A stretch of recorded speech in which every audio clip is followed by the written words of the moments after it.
Okay, good evening everyone. बच्चे आज हम लेके आए हैं बच्चे एसएससी जीडी के प्रीवियस ईयर क्वेश्चंस। आज हम कवर करेंगे बच्चे 1 फरवरी 2023 में शिफ्ट नंबर 4 में जो सवाल पूछे गए उनको हम क्लास में आज कवर करेंगे। ठीक है?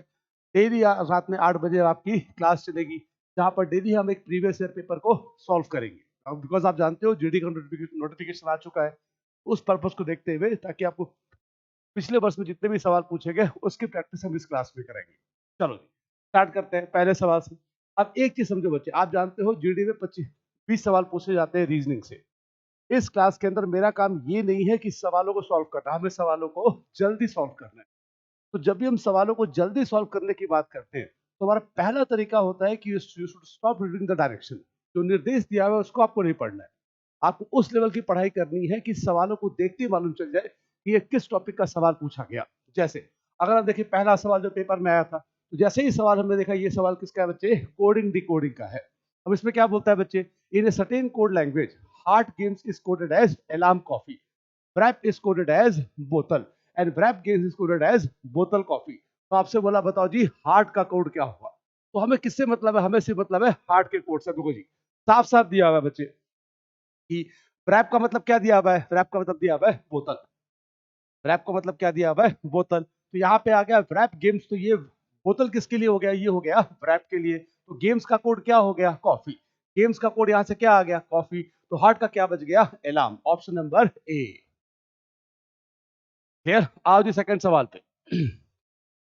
अब देखो जी इसको एग्जाम में मत पढ़ो बच्चे, इसको पढ़ोगे टाइम वेस्ट होगा। जब भी इस एग्जाम में ऐसा कोई भी ऐसा सवाल में जब भी मुझे ये दिख जाए, ये दिख जाए, हम सब जानते हैं ये टॉपिक कौन सा है, एनालॉजी का टॉपिक है। ये है एनालॉजी का। अब एग्जाम्पल ने क्या बोला बच्चे, 15:4 बराबर 21:6। तो आपसे बोला 42 किसके बराबर होगा, ये सवाल है। तो आपको क्या करना है बच्चे, आपको बस इन दोनों में लॉजिक ढूंढना है, आपको इन दोनों में लॉजिक ढूंढना है। अब देखो जी दूसरा नंबर पहले नंबर से क्या हो गया, छोटा हो गया। तो जब भी नंबर छोटा होता है तो उस केस में छोटा कौन करेगा, या तो स्क्वायर रूट क्यूब रूट करेगा या तो डिवाइड करेगा। अब देखो जी 15 किसी भी नंबर का स्क्वायर क्यूब तो है नहीं, तो स्क्वायर क्यूब रूट तो गया। तो अगर मैं डिवाइड करूं उसे नियरेस्ट आने के लिए मैं क्या करूंगा, इसको 3 से डिवाइड किया, इसको 3 से किया। तो ये कितना आ गया बच्चे, 5 माइनस 1 कितना बच्चों, 4। तो लॉजिक क्या हो गया, पहले नंबर को 3 से डिवाइड करके 1 कम कर दिया। अब इसी को यहाँ पे कंफर्म करते हैं, इसको भी 3 से करेंगे तो क्या आएगा बच्चे, 7, 1 कम किया 6। तो आंसर क्या बच्चे, 42/3 कितना बच्चे, 14 माइनस 1 कितना बच्चों, 13। का आंसर होगा ऑप्शन नंबर थर्ड। आओ जी अगले सवाल पे आते हैं। डायरेक्शन पढ़ना ही नहीं है, देखो देख के लग रहा है एनालॉजी का सवाल है। Argentina is to peso, Japan is to what. हम क्या जानते हैं बच्चे, पेसो क्या होता है, अर्जेंटीना की ये करेंसी है। तो मैं बोलूंगा अर्जेंटीना की करेंसी क्या होती है, पेसो। यानी कि जापान की जो करेंसी होगी वो होगा मेरा आंसर। और हम सब जानते हैं जापान की करेंसी क्या होती है बच्चों, येन। जापान की करेंसी क्या होती है, येन। तो इस सवाल का आंसर है ऑप्शन नंबर पहला। आओ अगला सवाल। अब देखो जब भी इस तरह आपको जीडी में इस तरह के सवाल बहुत ज्यादा देखने को मिलते हैं, तो जब भी कोई भी ऐसा अल्फाबेट का सवाल आता है जहां पर आपको ये बताना है कि यहाँ पे क्या आएगा, ऊपर देखने नीचे देखो ही मत बेटा, ये सब बेकार है। इसको पढ़ोगे टाइम वेस्ट होगा। क्वेश्चन मार्क है, आपको बताना है क्वेश्चन मार्क पे क्या आएगा।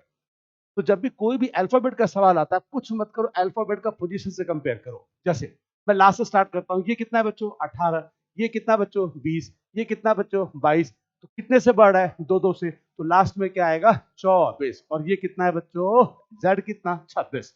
यानी कि लास्ट में एक्स होना चाहिए। ये ऑप्शन नहीं है, ये ऑप्शन नहीं है। क्लियर। ऑप्शंस को एलिमिनेट कर दो बेटा। अब यहाँ आओ, ये कितना बच्चे, 19।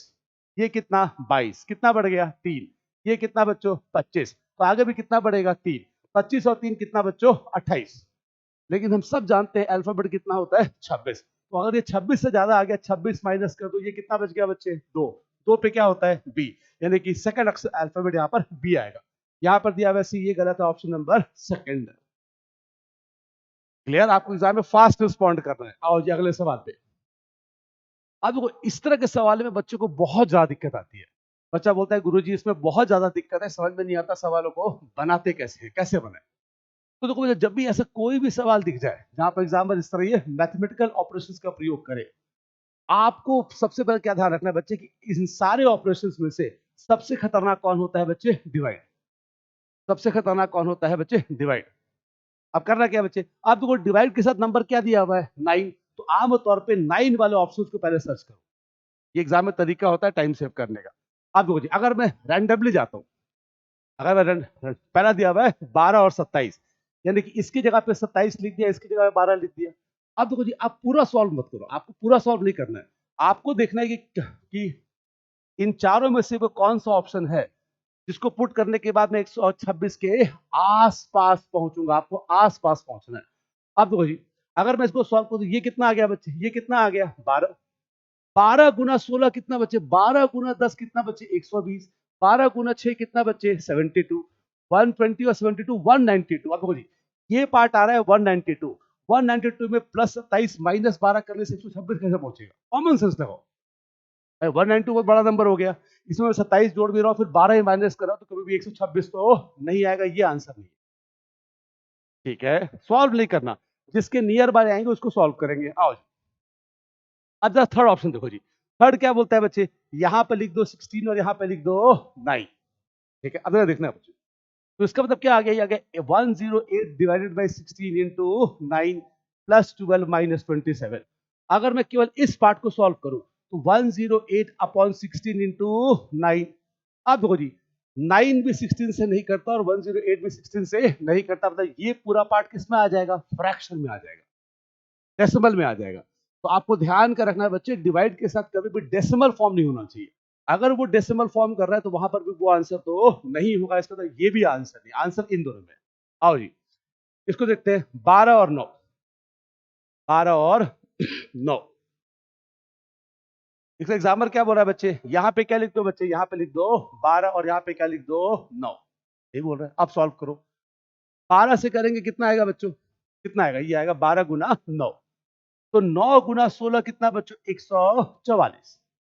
9 गुना 16 कितना बच्चों? 144, 144 प्लस 9 किया, ये कितना आ गया? 150, 153। और अगर मैं इसमें 27 माइनस करूंगा तो ये कितना आ गया बच्चों? 126। यानी कि इसका आंसर होगा ऑप्शन नंबर बी। क्लियर? बात समझ में आ रही है? चलो अगले सवाल पे आते हैं, फिर उस तरह का सवाल। अब देखो बच्चे, यहां पर एग्जामिनर बोला है कि किन दो सिंबल्स को इंटरचेंज करने पे ये क्वेश्चन क्या होगा? सही होगा। पीछे वाले सवाल में नंबर को इंटरचेंज करना था, यहाँ पर एग्जामिनर क्या बोल रहा है? सिंबल को इंटरचेंज करना है। तो जब भी ऐसा सवाल दिख जाए तो मान के चलो बच्चे, मोस्ट ऑफ द केसेस में ऑप्शन डिवीजन वाला आंसर होगा। मोस्ट ऑफ द केसेस में, ऐसा कोई नियम नहीं है, पर देखा गया है कि डिवीजन वाला आंसर ज्यादा होता है। मतलब एग्जाम में या तो मैं पहले इसको चेक करूंगा या तो मैं पहले इसको चेक करूंगा। बेटा मैं ये नहीं बोल रहा कि ये दोनों आंसर होगा, ऐसा नहीं है, लेकिन पहले डिवीजन वाले को चेक करो, बिकॉज सबसे ज्यादा दिक्कत कहाँ पे आती है? डिवीजन में। उसके बाद प्लस माइनस में दिक्कत नहीं आता, नंबर को मल्टीप्लाई करने में दिक्कत नहीं आता। आओ जी चेक करते हैं। चलो जी, इस ऑप्शन को देखते हैं, डिवाइड और मल्टीप्लाई। तो ये क्या बोल रहा है? यहाँ पे कर दो डिवाइड और यहाँ पे क्या कर दो? मल्टीप्लाई। ठीक है, अब देखो जी, 96 अपॉन 4 कितना? 24। 24 गुना 3 कितना बच्चे? 72। तो इक्वेशन बन गया 44 माइनस 72 प्लस 58। ये बन गया 44 प्लस माइनस 72 प्लस 58। अगर मैं इन दोनों को जोड़ूंगा तो कितना आएगा बच्चे? 102। 102 माइनस 72 कितना? 30। Option number D. ठीक है, option number D is the answer. Clear? आओ जी, अब देखो जी, ये सवाल किसका है? कोडिंग डिकोडिंग का। आर्ग्यू, इसका कोड क्या दिया है बच्चे? 22620926। ठीक है, बीच का कोड क्या दिया है बच्चे? बीच का कोड दे दिया 1924262225। तो आपसे बोला एसएल का कोड क्या होगा? अब देखो, जब भी ऐसा कोई भी सवाल दिखा तो वेरी ऑब्वियस है, इतना बड़ा नंबर तो प्लस माइनस करके नहीं होगा। इसका मतलब ये जो कोड है ये जरूर अल्फाबेट के पोजीशंस पे बेस्ड होगा। अब जब भी हम पोजीशन की बात करें तो पोजीशन या तो आगे से लेंगे या तो उसका पोजीशन लास्ट से लेंगे। अब देखो ए क्या होता है? आगे से होता है 1, लास्ट से क्या होता है? 26। अब देखो 1 और 26 में कुछ दिख रहा है आपको? तो 26 मुझे दिख रहा है, 1 तो नहीं दिख रहा। तो मैंने बोला फर्स्ट का लास्ट से पोजीशन लेके उसने क्या कर दिया? यहाँ पे रख दिया। अब आ जाओ, आर। आर स्टार्टिंग से कितना होता है? 18, लास्ट से कितना होता है? 9। ये देखो 9। टी आगे से होता है 7, पीछे से होता है 20, ये रहा 20। ये होता है 21 और 6, ये रहा 6। ये होता है 5 और 22, ये रहा 22। मतलब किसी भी अल्फाबेट का पोजीशन कहां से ले लिया, लास्ट से। पी लास्ट से कितना होता है 25, ये रहा 25। ई कितना होता है बच्चे 22, ये रहा 22। ए कितना बच्चे 26। सी कितना बच्चों 23, तो 24। और एच कितना बच्चों, एच होता है 19। तो इसका आंसर क्या है बच्चे कि पोजीशन कहां से लिया, लास्ट से लिया। अब आओ, ए का पोजीशन लास्ट से कितना होता है 26, तो लास्ट में 26 यहां भी है, यहां भी है, चारों में। सी का लास्ट से कितना बच्चे 24, तो 24 24 दो बार होना चाहिए। अब देखो 26 तो है बट 24 तो नहीं है। 26 24 24 24 24 है, यहाँ भी 24 24 है, इन तीनों में आंसर। अब आ जाओ ई का पोजीशन लास्ट से कितना होता है 22, यहाँ पर दिया हुआ है 24, ये आंसर नहीं है। यहाँ पे दिया हुआ है बच्चे, ये भी आंसर नहीं है, ऑप्शन नंबर 4, ऑप्शन नंबर 4। आओ जी अगला सवाल, ये बोलता है 6 friends M N O P Q and R are sitting in straight row facing north. तो ये सवाल किसका है बच्चे, सिटिंग अरेंजमेंट का है। तो कैसे बनाएंगे, कितने लोगों को बैठाना है, 6 लोगों को बैठाना है। तो 1 2 3 4 5 और 6, ठीक है। और कंडीशन पढ़ते हैं, exactly 3 people are sitting to the left of N, मतलब एन के लेफ्ट में कितना है बच्चे 3 लोग है। इसका मतलब लेफ्ट से देखने पर एन का स्थान कितना होगा, चौथा होगा। तो 1 2 3 एन कहां पे आ गया, यहाँ पे देखो उसके लेफ्ट में 3 लोग आ गए। आगे O is sitting immediate to the right of N, तो N के बिल्कुल राइट में कौन बैठ गया, O। फिर बोलता है M and P are the immediate neighbor of Q, तब क्या बोल रहा है M और P, M और P क्या है बच्चे Q के पड़ोसी है। ऐसा भी हो सकता है और ऐसा भी हो सकता है। M and P are the immediate neighbor of Q such that M is 4 to the left of O। अब एक और क्लू दिया कि M कहां बैठा हुआ बच्चे, 4 to the left of O, O यहाँ पे 1 2 3 4, यहाँ पे कौन आ गया M। अब देखो जी, M के बगल में Q, Q के बगल में P, M के बगल में Q, Q के बगल में P, M के बगल में Q is not possible, M के बगल में Q, Q के बगल में P। सवाल में कौन बच गया बच्चे, Q, Q आ गया यहाँ पे। अब होता है where is R seated, R कहाँ बैठा हुआ है, तो Q दो बार आ गया, सॉरी R बच गया। यहाँ पे कौन आ गया बच्चे, R। R कहाँ बैठा हुआ है, पहला second to the left of N, N के सेकंड लेफ्ट ना, third to the right of P, 1 2 3, हाँ जी, third to the right of P is the answer. Clear, चलो आओ जी अगला सवाल। ये तो बहुत आसान सवाल है वैसे, देखो देखो सीधे कंपेयर करो, ए बी, तो यहाँ पे क्या आएगा सी डी ई, सी वाला आंसर होगा सब में, C D E F G, तो सी ई वाला आंसर होगा। ये तो गया, ये भी गया, इन दोनों में आंसर। अब थर्ड से आंसर आ जाएगा, ई एफ जी, सी ई जी वाला आंसर ऑप्शन नंबर सेकंड। अरे क्लियर, ऑप्शन नंबर सेकंड। चलो आओ जी अगला सवाल। देखो जी इस तरह का सवाल बहुत आता है पेपर में, बिल्कुल एक सवाल ऐसा दिखेगा बच्चे। यहाँ पे एग्जाम्पल ने क्या किया, 5 वर्ड दिया, एग्जाम्पल ने क्या किया 5 वर्ड दिया। आपको बोला कि अगर इन वर्ड्स को हम डिक्शनरी में सजाएंगे तो कौन सा वर्ड पहले आएगा, कौन सा सेकंड पे आएगा, कौन सा थर्ड पे आएगा, एंड सो ऑन। अब वो जब भी इस तरह का सवाल बच्चा क्या करता है, पांचों वर्ड को लेकर बढ़ता है। ऐसी कोई भी हरकत आप मत करो जब भी ऐसा सवाल है। अब ऑप्शन से खेलना बेटा। अब देखो जी, ये चारों ऑप्शन बोलता है कि पहले पे क्या आएगा, फोर्थ आएगा, तो पक्का है कि पहले पे ये फोर्थ होगा, इसको हटा दो, ये गया। अब सेकंड पे कौन आएगा, देखो जी, तो सेकंड पे या तो 2 आएगा, या तो 5 आएगा, या तो 3 आएगा, ये दिया है ना, 2 5 3 2, यानी कि 2 3 और 5 में होगा।